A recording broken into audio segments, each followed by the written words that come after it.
qui arrivent plus tard, ils se grefferont dessus. Avec Jérémy, on a la lourde tâche de vous parler finance, de vulgariser un sujet qui n'est pas toujours facile, notamment quand on est au tout début de son projet et qu'il faut commencer déjà à se projeter sur des prévisions financières. On travaille dans un groupe qui s'appelle MG, qui est un groupe d'expertise comptable et de conseil.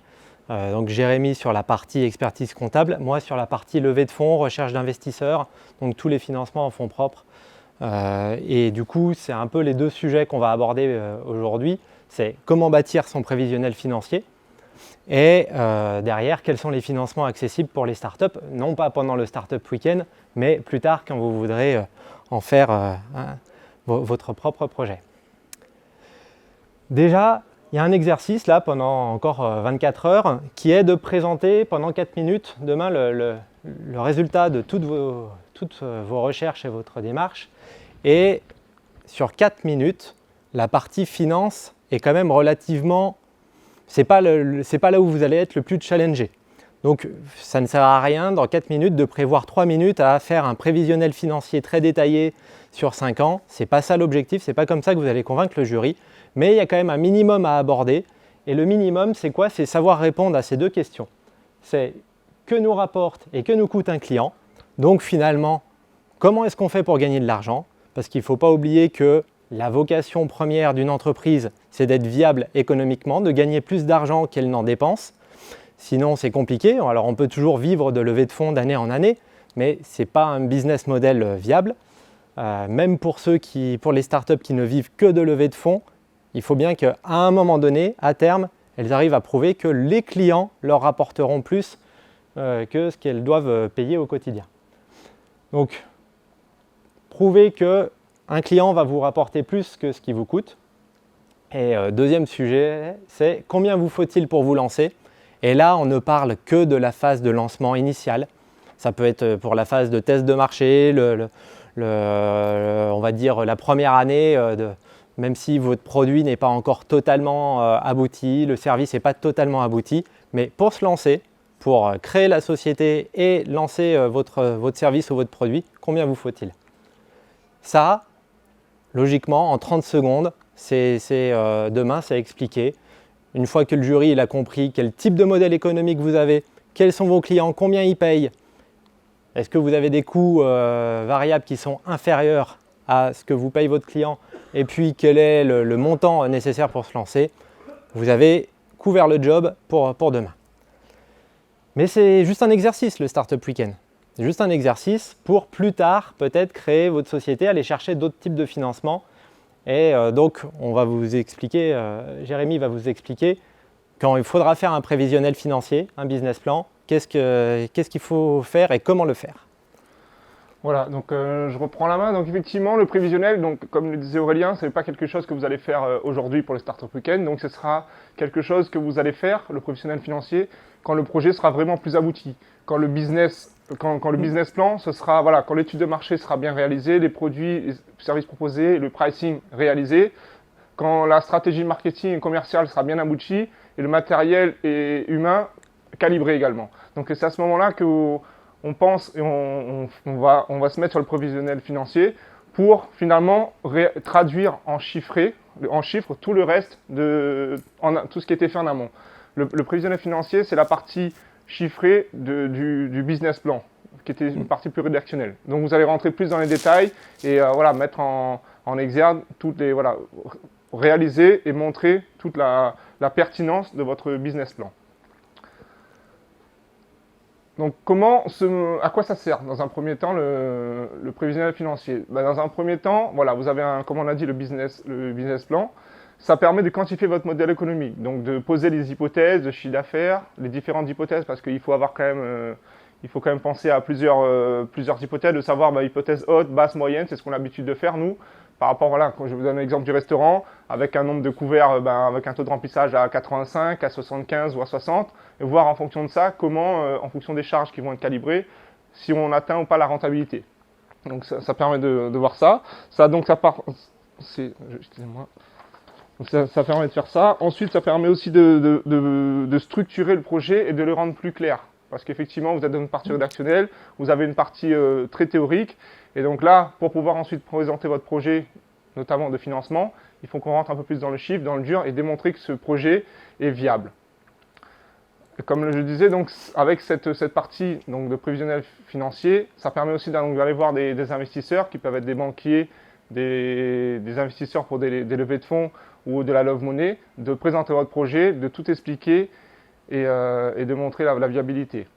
Ça permet aussi également au départ, quand vous vous lancez, d'avoir un outil sur lequel vous puissiez vous rapporter et voir si vous atteignez vos objectifs dans le premier mois, le premier trimestre, la première année, et voir si tous les éléments que vous aviez prévus sont au rendez-vous. Ça permet de faire un point de passage et de dire là, j'avais prévu d'avoir un taux de remplissage de 80% pour le restaurant, finalement je suis à 60 ou finalement je suis à 95, et d'en tirer des conclusions et de redresser la barre et trouver des solutions pour améliorer l'entreprise et votre projet.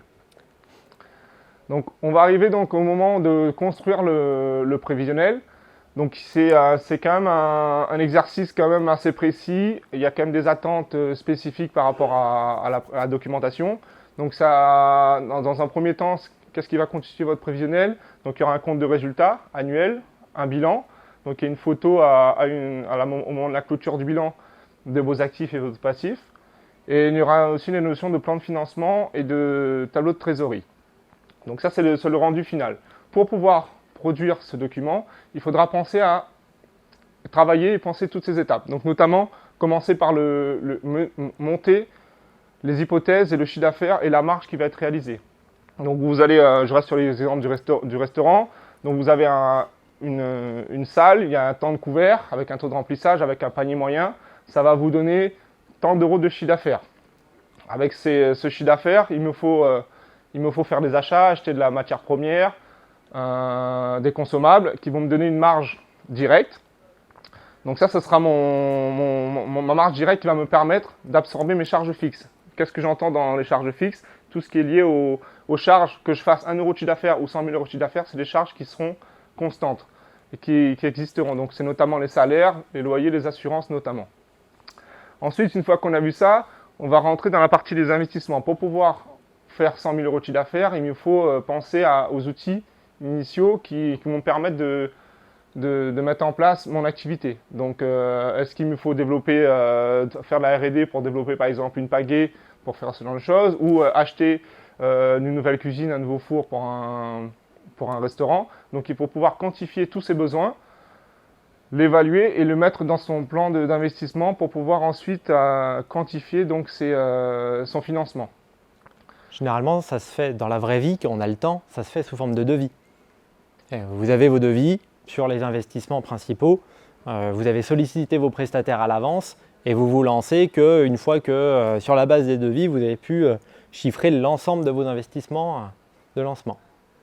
Effectivement, ça c'est des choses que nous on a l'habitude effectivement avec les porteurs de projets. Eux ils arrivent avec leur business plan, plutôt la partie rédactionnelle, et nous on se penche sur cet aspect-là, effectivement avec des notions de devis. Nous, quand on a l'habitude de voir pas mal d'entrepreneurs dans des domaines similaires, on peut donner des tendances sur les taux de marge en restauration, en prestation de services, les niveaux des salaires pour dire un manager il sera plutôt à ce niveau de salaire avec un niveau de charge, les loyers pour un emplacement en ville ou ailleurs. Donc nous on a quand même des tendances, des montants qui peuvent vous permettre d'avoir un prévisionnel financier cohérent et proche de la réalité pour pouvoir avoir une vraie notion de rentabilité de votre projet dès le départ. Et il y a un point également important, c'est le besoin en fonds de roulement. Donc ça, c'est une notion importante, c'est-à-dire c'est la somme d'argent qu'il vous faut avant que l'activité se mette en route réellement. Notamment, je reviens sur l'idée des restaurants, vous avez un droit au bail à financer, vous avez des stocks à financer avant de commencer à encaisser le premier euro du client. Donc ça, c'est une notion à ne pas sous-estimer parce que c'est souvent, on a des besoins de trésorerie à ce niveau-là. Et si on raisonne start-up digital, ce sujet du besoin en fonds de roulement, il est souvent négligé, alors qu'il est essentiel quand on fait de l'acquisition Internet, quand on va chercher des nouveaux clients régulièrement sur Internet et qu'on doit dépenser du Google Ads, du Facebook Ads, etc. Ça, Google et Facebook, ils ne vous oublient pas, tous les mois, ils vous prélèvent. Donc, vous les dépensez en avance du moment où votre client final, après avoir vu 5 pubs, ça y est, il a cliqué sur acheter, il a mis son numéro de carte bleue et vous avez l'argent. Ce délai-là, entre le moment où vous avez des dépenses liées à l'acquisition client et le moment où le client paye vraiment, ça va constituer ce besoin en fonds de roulement. Et il est proportionnel à votre croissance. Si vous avez des ambitions de croissance chaque année, faire x2, x3 en chiffre d'affaires, et ça peut avoir des énormes impacts dans vos prévisions de trésorerie au travers de ce besoin en fonds de roulement. Donc nous avons matérialisé un plan de trésorerie notamment. Donc là on peut voir, donc il y a une notion de décaissement et d'encaissement. Donc ça c'est la finalité du tableau de trésorerie qu'on peut voir dans le prévisionnel notamment. Donc voilà, donc toutes les choses sont quantifiées. Donc on commence par donc il y a les achats donc mois par mois, les frais généraux, les frais de personnel, les dirigeants notamment, et les investissements qui ont été réalisés. Et en contrepartie de ça, vous avez les encaissements qui sont également quantifiés. Et ça vous permet d'avoir un solde mensuel qu'on voit tout en bas et voir à quel moment il y aura des besoins de trésorerie qui vont vous permettre de cibler ces besoins-là et de demander des financements pour pouvoir pallier à ces besoins-là précisément. Si dans vos premières analyses, il y a une seule chose à réaliser, au moment où vous posez la question de la faisabilité, de comment se lancer sur votre projet, s'il y a une seule chose que vous devez faire, c'est ce tableau-là. Tableau mensuel d'encaissement, décaissement, donc de trésorerie. Ça va vous donner et sans mettre au début de partie financement. Vous oubliez tout financement extérieur pour commencer. Et donc, ça va aussi vous permettre de voir en fonction de vos hypothèses de rapidité des ventes, de rapidité de la mise sur le marché, etc. Ça va vous permettre de voir finalement de combien vous avez besoin pour vous lancer. Ce sera le point bas de votre courbe de prévision de trésorerie. Donc là, on peut voir notamment aussi donc, des graphiques qui permettent de comparer donc le chiffre d'affaires, la marge et résultats. Donc c'est des choses qui sont en fonction des lecteurs aussi de votre prévisionnel, des choses qui sont pertinentes. D'avoir là directement on voit que on a un chiffre d'affaires qui augmente de façon assez importante avec des marges et des résultats également. Donc c'est des choses qui vont être demandées, ciblées par les financiers. Et là, pour finir, on nous a présenté un plan de financement. Donc, ça permet de voir les besoins pour financer les investissements du départ, les immobilisations, les BFR et la notion de remboursement d'emprunt aussi qui est importante parce qu'effectivement, votre activité doit vous permettre, en générant un résultat et une CAF, la capacité d'autofinancement, de rembourser vos emprunts. C'est quelque chose qui est fondamental. Donc c'est un des principaux indicateurs que vont regarder les banquiers et les investisseurs, votre capacité à rembourser vos emprunts. Parce que si vous n'êtes pas capable de faire du résultat et rembourser votre emprunt, votre projet n'est pas viable. Donc c'est quelque chose qui va être regardé avec précision. Et là, pour finir, on a une évolution de la trésorerie. On voit bien, par exemple, sur cet exemple-là, il y a une notion, il y a des pics et qui sont expliqués en fonction des activités par des phénomènes. Par exemple, sur les saisonniers, il y a des pics à chaque fois au moment de l'année pour financer le BFR et ainsi de suite. Donc, chaque société a sa particularité, chaque activité a sa particularité et il faut le prendre en compte dans le prévisionnel pour pouvoir calibrer le financement par rapport à ça. Donc pour conclure cette partie de prévisionnel financier, donc nos recommandations à nous, parce qu'on a l'habitude de le voir, c'est d'avoir un projet vraiment qui s'énonce clairement, comme le disait tout à l'heure Thibaut là également sur le speech, il faut que tout soit clair dans la partie réactionnelle, mais aussi dans la partie chiffrée et réaliste, avoir des hypothèses qui sont proches de celles du marché, cohérentes. Et sans que, parce que ça va tout de suite, les lecteurs qui sont en face de vous, eux, ils ont l'habitude d'avoir ce genre de projet en main et ils vont voir rapidement, par rapport au taux de marge, au chiffre d'affaires, par rapport à un secteur, si le projet est viable ou pas. Ça va vous permettre également de donner la crédibilité à votre projet, notamment en montrant la rentabilité, le résultat et la capacité à dégager de la trésorerie. Donc c'est un document, comme on l'a montré précisément, qui nécessite des compétences et des règles en matière de financement. C'est très technique. Donc, n'hésitez pas à vous appuyer sur les personnes qui ont l'habitude de faire ce genre de choses, notamment des experts comptables et les centres, les organismes comme les financements, comme l'initiative Grand Annecy, qui ont l'habitude de faire ce genre de choses, qui ont les réflexes, notamment en matière fiscale, en matière de TVA notamment, de normes de secteur, et qui ont l'habitude également d'adapter les documents en fonction de chaque lecteur. Voilà. Le côté adapter le document au lecteur, il est essentiel, parce que finalement, avec les mêmes hypothèses, on ne va pas présenter les mêmes résultats ou les mêmes tableaux à son banquier, à son organisme de prêt d'honneur ou à des investisseurs. Je ne dis pas qu'il faut faire des prévisions différentes, vaut mieux garder les mêmes hypothèses parce que sinon au bout d'un moment vous devenez schizophrène, mais ils ne vont pas regarder la même chose. Un banquier il va regarder, comme disait Jérémy, que dans le futur vous aurez une rentabilité suffisante pour rembourser les emprunts. Un investisseur, il va regarder en fonction de l'ambition à horizon 5 ans, qu'est-ce qu'on pourra faire de la société à ce moment-là? Est-ce qu'elle sera vendable? Est-ce qu'elle aura une position dominante sur son marché? Et est-ce qu'elle aura une valeur à ce moment-là? Donc on ne va pas présenter les mêmes choses en fonction de l'interlocuteur. Donc je vous ai dit demain, la première question à laquelle il faut répondre, c'est comment vous faites pour gagner de l'argent. Et pour ça, il y a un peu des codes dans ce milieu-là. Les codes, c'est de savoir mettre le bon nom de business model sur la façon dont vous avez, sur votre vision de qui vous paye et comment il vous paye. Donc il existe plein de familles de business models, on va en voir quelques-unes là. Vous allez me dire vous-même comment vous appelleriez ces types de revenus. Si je prends, vous connaissez HubSpot en CRM, donc c'est un outil logiciel qui permet de gérer ses comptes clients, CRM, PrestaShop, Typeform. Donc en général, tout ce qui est logiciel sur Internet, ils vont avoir un business model qu'on appelle de Software as a Service, SaaS en abréviation.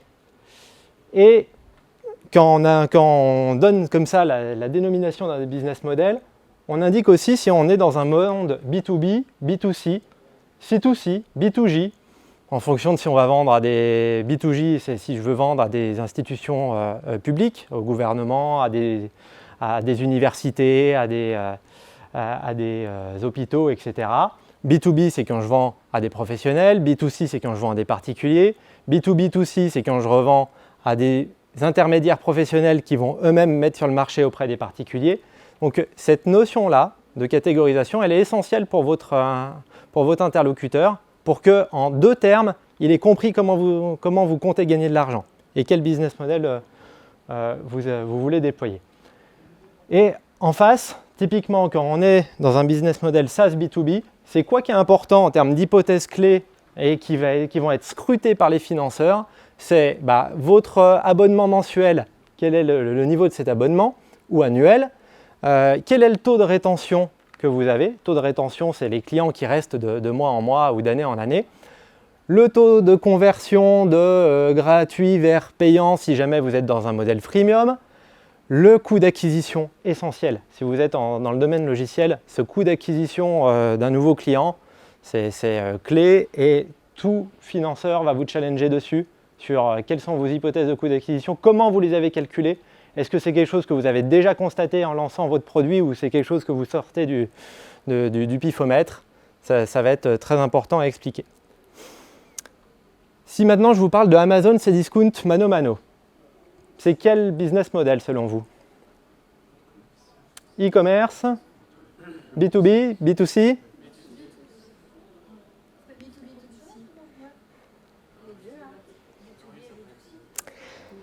C'est des marketplaces. Ce sont des marketplaces B2C. C'est-à-dire qu'ils vont se rémunérer au travers d'une commission qui vont se faire entre des vendeurs professionnels qui viennent sur la plateforme et des acheteurs, soit professionnels, soit particuliers. Donc c'est vrai qu'il y a certaines marketplaces, typiquement Mano Mano, maintenant essayent d'aller plutôt sur du B2B. Et ils lancent leur marketplace B2B pour revendre de fournisseurs de matériaux vers des peintres, électriciens, etc. Donc, mais en général, Amazon, Cdiscount, c'est plutôt marketplace B2C. Et là, c'est quoi les hypothèses clés dans leur prévisionnel, quand ils ont lancé leur prévisionnel, qu'est-ce qu'il fallait prévoir? Le nombre d'inscrits, les coûts d'acquisition, les taux de rétention, le nombre de transactions, le panier moyen, les taux de commission, les frais logistiques, etc. etc. Donc c'était ces sujets-là qui étaient scrutés par les financeurs et non pas un chiffre d'affaires, non pas un excédent brut d'exploitation, un résultat. Ça, c'est que secondaire. Quand vous avez en face de vous un investisseur, au final, le résultat net de la fin de l'année, il ne saura pas vous challenger là-dessus. Par contre, il saura vous challenger sur chacune de ces hypothèses-là. Si je parle maintenant de Vinted, Blablacar.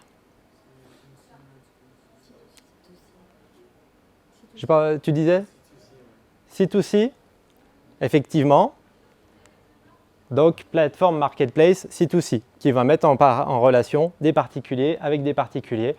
Et on a à peu près, dans ce genre de business model, les mêmes hypothèses clés spécifiques, sauf les frais logistiques, qui sont retrouvés chez un Amazon, mais ne sont pas retrouvés chez un Blablacar. C'est quoi le taux de rétention?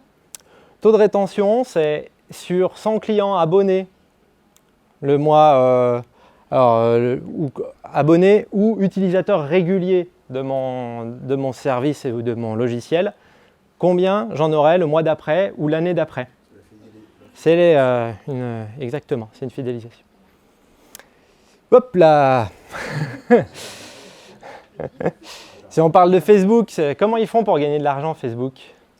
Google, Waze, TF1, Doctissimo, on pourrait se dire, c'est quoi le lien Facebook, TF1? Bah si, c'est tous des régies publicitaires qui vont chercher, ils ont généré une certaine audience, ils ont capté des utilisateurs et derrière, ils payent la visibilité auprès de ces utilisateurs et c'est des marques qui viennent leur acheter des secondes ou des secondes d'écran. Et là, du coup, c'est quoi les hypothèses clés spécifiques? Bah, c'est mon audience, à combien elle se chiffre, le nombre de visiteurs, et puis le nombre d'annonceurs que j'ai en face, le coût par clic ou le coût par millier ou le coût par achat, selon s'ils vont vendre plus ou moins au succès. Des professions telles que avocat, expert comptable, intérim, selon vous, c'est quoi leur business model? Service B2B. Service B2B, ça veut dire quoi? Si on vend de la prestation réalisée par des hommes auprès de clients professionnels, auprès de chefs d'entreprise.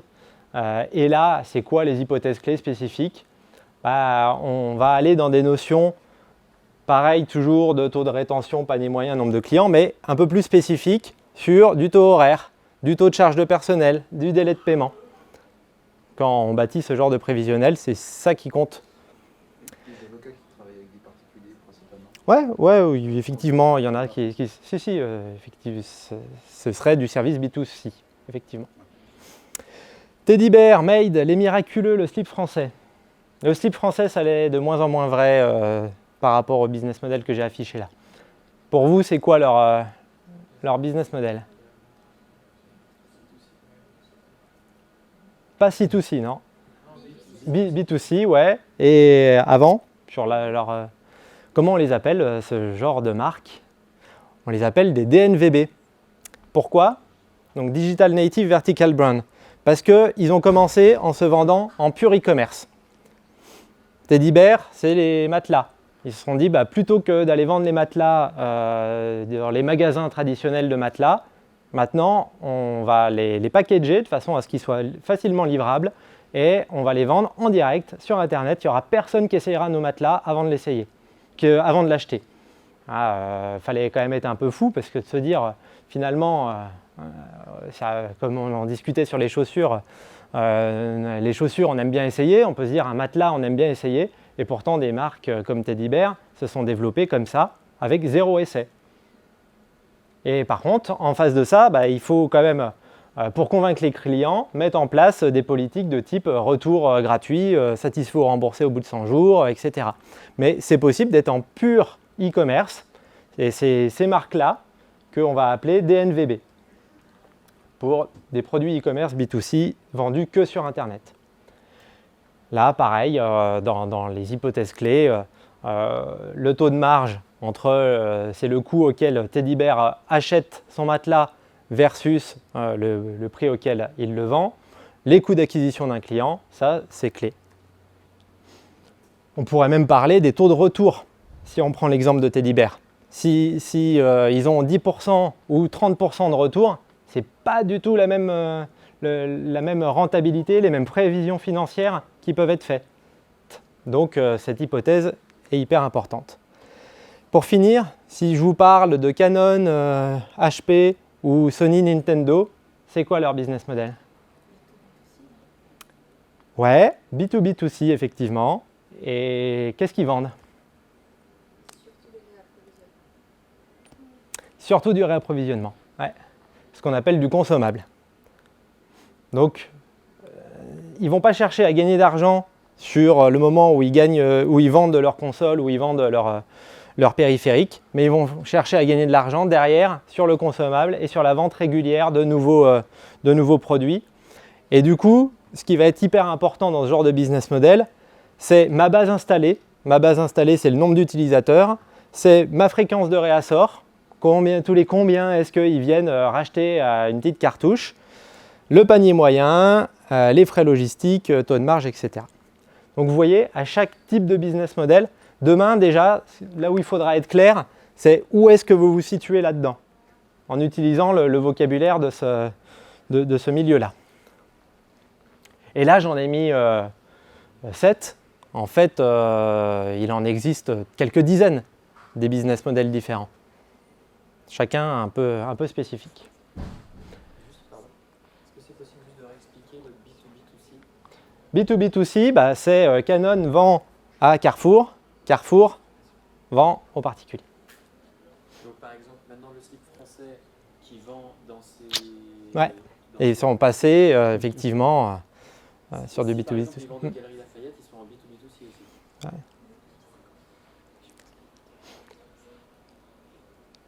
La partie, pareil, qui sera très importante dans le futur, une fois que vous avez fait votre prévisionnel financier, vous voyez vos besoins de financement, et là se poser la question, comment financer tout ça? Quelles sont les différentes sources de financement qui existent en France, que ce soit pour des startups ou pour des entreprises traditionnelles?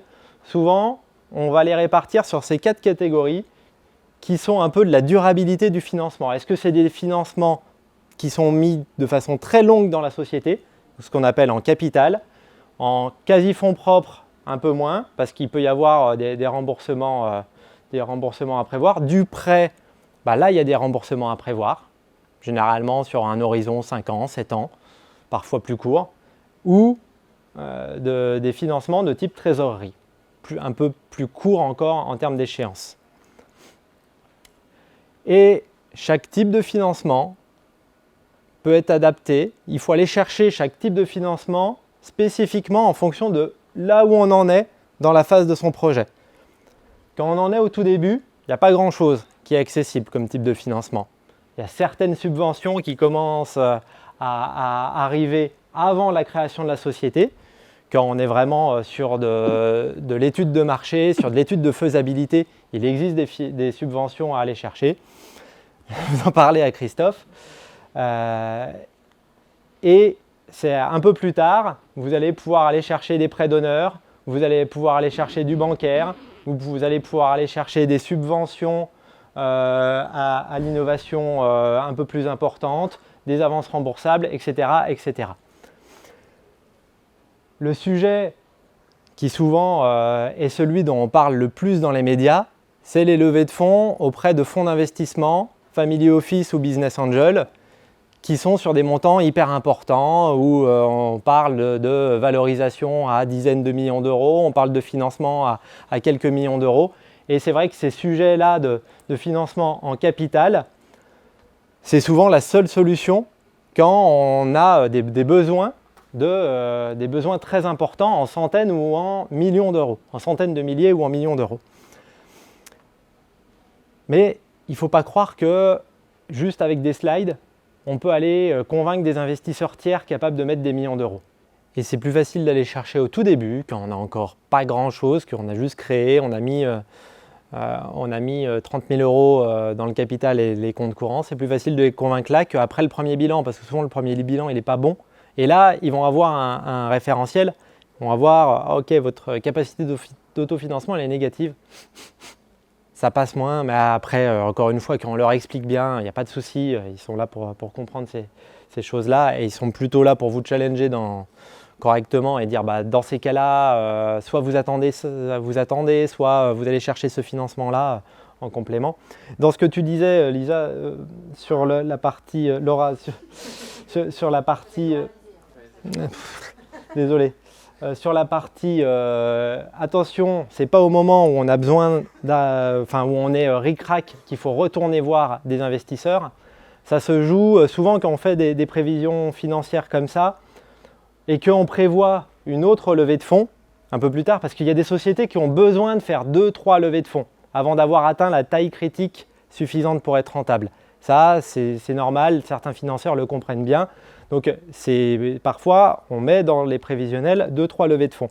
Mais on ne va pas mettre la deuxième levée de fonds ou la première levée de fonds au moment miraculeux où il ne reste plus que 3 592 € sur les comptes.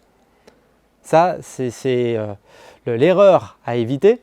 On la prévoit déjà parce que les prévisions sont par essence incertaines, mais on garde toujours une marge de sécurité de trésorerie importante. Là, l'échelle, c'est 500 000 € ici. Donc en fait, ici, il reste encore 60 ou 70 000 € sur les comptes. Donc le fait, dans vos prévisions financières, de prévoir plusieurs levées, plusieurs moments où vous allez chercher de l'argent extérieur, il n'y a pas de souci, mais prévoyez-le pas au dernier moment. Ça ne marche pas comme ça. Est-ce que vous avez des questions ? Juste, du coup, imaginons demain, on explique que pour, par exemple, développer notre application, on veut prendre un emprunt. Ouais. Il faut savoir expliquer que pendant 4-5 ans, on va gagner tant. Ouais. On va nous demander ça. Avoir ces prévisions financières sur 3-5 ans, ouais. Donc l'idéal, ça serait de faire le petit graphe CA marge résultat ou le deuxième ou celui d'après du coup. Les deux. Le banquier, il va te le demander, il va te demander tous ces tableaux-là, le banquier. Ouais, le banquier, mais demain, précisément. Demain, tu mets. Ah, pardon, non, demain, pas de projection mois par mois, pas de projection année par année, vous allez déjà trop loin. Il y a 4 minutes, 30 secondes sur le financier, vous allez trop loin. Mais par contre, s'il nous pose des questions, là, il faut l'avoir. Ouais. En fait, le seul intérêt qu'il pourrait y avoir à montrer ce type de graphique demain, c'est de montrer votre ambition. De montrer au jury que même si vous allez commencer petit, votre ambition à terme, c'est de toucher telle part de marché, c'est d'être tant de personnes dans l'équipe, c'est d'avoir tant de clients. Ça, c'est effectivement intéressant à faire passer comme message. Mais vous n'êtes pas obligé d'avoir un graphique pour l'expliquer, ça. Ça, vous pouvez très bien le dire à l'oral. Voilà, notre ambition sous 3-5 ans, c'est d'avoir tant de clients, de générer tant de chiffre d'affaires. Tu peux aussi choisir de montrer que ton chiffre d'affaires à 5 ans. Ouais. Tu mets juste 3 550 000. Ouais. Et voilà. Quand vous sentez que vous mettez des trucs où ils risquent d'aller poser des questions, moi je suis assez souvent participante, des fois on se gardait des slides qu'on mettait après, qu'on ne montrait pas. D'ailleurs, je les ai très souvent jamais sortis, mais si jamais, en fait, ça me rassurait pour passer sur scène et affirmer des trucs, et ce qui fait que si on venait me challenger et me poser des questions qui potentiellement, où je partais dans des calculs compliqués, je pouvais dire, passez les slides, voilà ce dont je vous parlais, c'est facile, c'est carré, les gens ils vont faire juste parce qu'eux aussi ils ont 30 secondes pour regarder, donc ils vont être d'accord. Mais ça fait carré. Est-ce qu'on est limité sur le nombre de slides pour... Non, je suis limité en temps. Tu es limité en temps, mais tu peux avoir 300 slides. Exactement, mais on te conseille que les gens aient le temps d'assister. Oui, bien sûr. Ouais, ok. Et une phrase par slide. Enfin, c'est vraiment Une idée. Ouais. Okay. Mais ça se guide des questions. Vous pouvez pendant les 4 premières minutes faire exprès de ne pas aborder un sujet que vous avez quand même mis quelque part dans la slide en se disant il y a des chances qu'ils viennent me challenger là-dessus, mais vous avez prévu dans les annexes. Ça se guide. Et ça se guide, et c'est aussi dans votre intérêt d'avoir laissé quelques pierres comme ça dans la présentation pour éviter qu'il n'y ait pas de questions. Ça, c'est le pire. J'ai une question. Alors, pas demain, mais lundi, justement. Si on préparé ce qu'on est en train de préparer ce week-end et qu'on a préparé aussi un tableau sur 4 ans, 5 ans, etc. Quelle est finalement la chose qu'on peut faire pour commencer à débloquer les choses? Alors, évidemment, il y a plein de solutions entre crowdfunding, subvention et tout ce qu'on veut.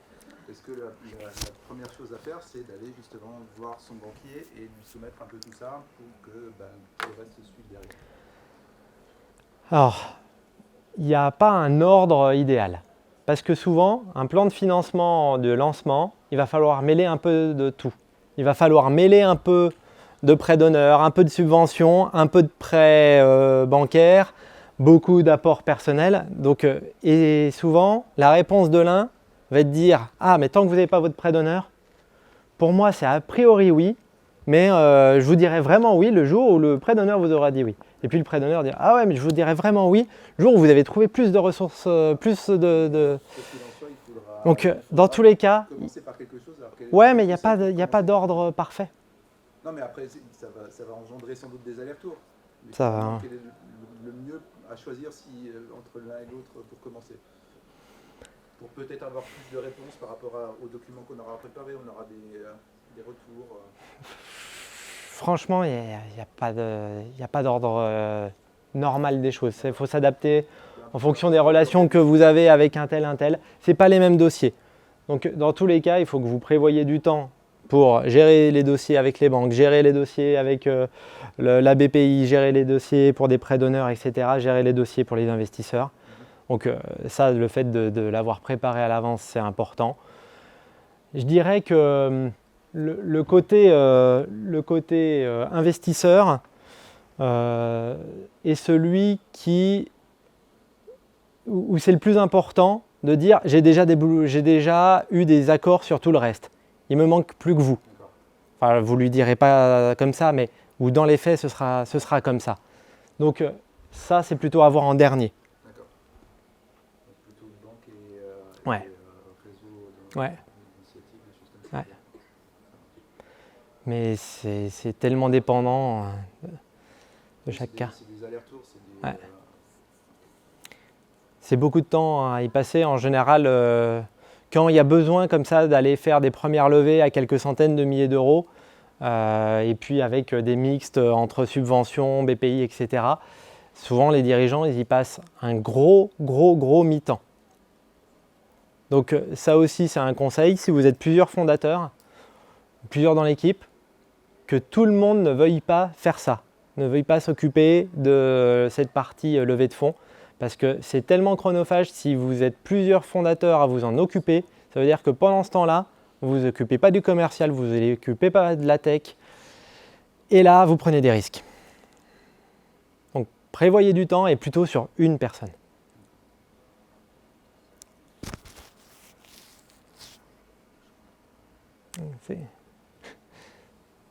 Pas d'autres questions ?